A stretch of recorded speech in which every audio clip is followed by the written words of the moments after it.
Monsieur Diko, c'est vous qui avez dit que le peuple a parlé lors des assises nationales de la refondation. Ça ne vient pas de moi. Et c'est vous qui avez dit, notamment votre camarade ministre de la refondation, que les recommandations des assises sont exécutoires. Tu ne peux pas me dire le contraire. Alors, si les assises disent de revoir les compétences de la Cour constitutionnelle et que ça ne se passe pas ainsi, c'est quoi? Il n'y a pas deux mots. C'est la trahison du peuple. Et encore une fois, vous amenez le même peuple, venez vous prononcer. Ils vont se prononcer et ils vont violer encore la même constitution. Je demande au peuple de bien regarder. Celui qui vous a trompé une fois va vous tromper deux fois. Ils vous ont trompé lors des assises et cette fois-ci encore, ils veulent vous tromper.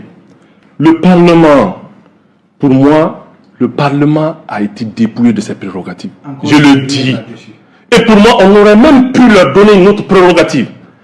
Des postes ministériels comme le ministère des Affaires étrangères, le ministère de la Défense, le ministère de la Sécurité, des ministères de souveraineté, on aurait pu permettre au Parlement de donner leur avis par rapport à la nomination de ces gens-là. C'est une proposition. C'est une proposition, mais qui n'a pas été prise. C'est pourquoi je dis que le projet, je vous ai laissé terminer, mon frère ami.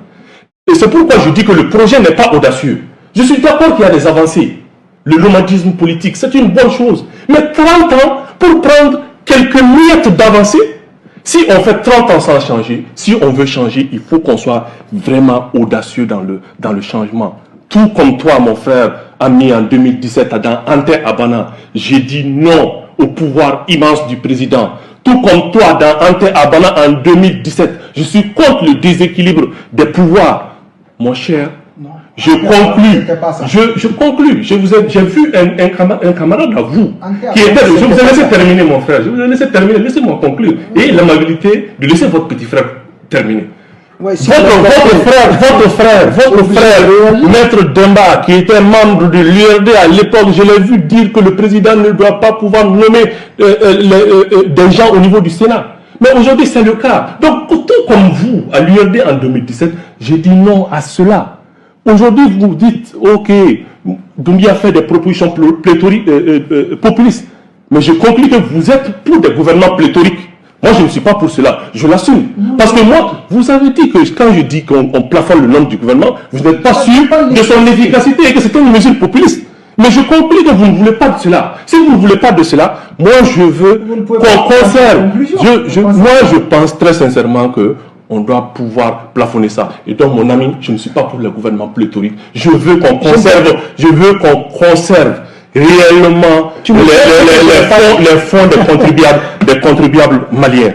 Vous avez dit clairement que les hommes, c'est les hommes qui changent, qui violent les constitutions. Il ne faut pas qu'on en fasse un problème majeur. Mais si c'est les hommes, qui violent, pourquoi on est en train de parler aujourd'hui, si c'est seulement sur l'éthique des hommes, pourquoi on est en train aujourd'hui de parler de changement de texte? Cet argument est inopérant. Donc aujourd'hui, pour moi, véritablement pour conclure, aujourd'hui, mon ami n'a pas pu prouver que le pouvoir du président a été renforcé. Il a dit que le pouvoir a été accru. Je laisse le soin. Oui, c'est sa responsabilité qui est accrue. Je laisse le soin aux téléspectateurs de savoir la différence entre responsabilité accrue et renforcement du pouvoir du président. Ouais. Pour moi, personne n'a pu démontrer que ce pouvoir et cette constitution est déséquilibrée. On n'a pas pu prouver aujourd'hui que le Parlement, on l'a dépouillé de ses prérogatives de motion de censure. Ils étaient tous très bien contents. En 2000, je pense, quand Ibeka était au pouvoir, laissez-moi terminer, quand Ibeka était au pouvoir, vous étiez très contents que l'URD interpelle Moussa Mara qui fasse une motion de censure. Vous en avez profité. Laissez la chance à nos enfants de profiter de cette motion de censure. Laissez la chance à nos enfants de profiter de la possibilité pour le Parlement. Laissez-moi terminer. Mais grand frère, vous avez pris, vous avez été vraiment. Vous avez été très. Vous ne voulez pas que je conclue. Mais il faut lui demander de me laisser conclure. Il faut lui demander. Je comprends cette technique, on a tous eu Schopenhauer, on l'a tous lu. Mais je vais tout simplement te dire que j'ai été très heureux de faire ce débat avec toi. Parce que ça va contribuer à éclairer nos concitoyens. Pour une fois, nous n'avons parlé que de contenu. Nous n'avons pas parlé de la tête du président de la République. Nous n'avons pas parlé du Premier ministre, mais nous avons parlé de contenu. C'est pourquoi je dis, vive Assimi, mais je vais voter non à ce projet de constitution. Je dis, vive aux autorités de la transition, mais je vais voter non à cette constitution parce que je ne juge que le contenu et le contenu aujourd'hui ne règle pas les problèmes du Mali. Je veux dire non parce que ce projet-là est tout simplement un recul démocratique. Et moi, ce n'est pas ce que je rêve pour mon pays. Pour cela, je laisse le soin aux Maliens d'aller voter et d'aller mettre le rouge. C'est la meilleure couleur pour vous. Celui qui vous a trompé une fois lors des assises, ne leur laissez pas vous tromper lors du référendum. Le peuple vous répondra.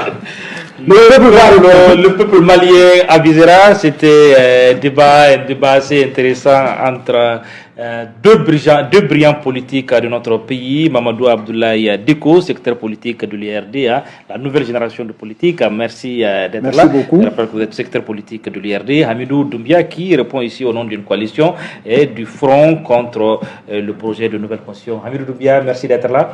J'ai particulièrement aimé le ton du débat, et le ton policé, et la courtoisie, et puis l'élégance aussi dans la parole de l'un comme de l'autre. Merci. Et c'est ce qui est attendu des Maliens. Venez débattre argument contre argument du projet de nouvelle constitution. Et nous allons organiser des débats en langue bamanakan pendant cette campagne référendaire. Mais il faut avoir le courage de venir défendre ces idées. C'est ça aussi le charme de la démocratie. Mesdames, Messieurs, c'est la fin de cette émission que j'ai eu l'immense plaisir de présenter. Merci de votre fidélité toujours renouvelée au programme de Culiba TV News. Au revoir et à la prochaine fois.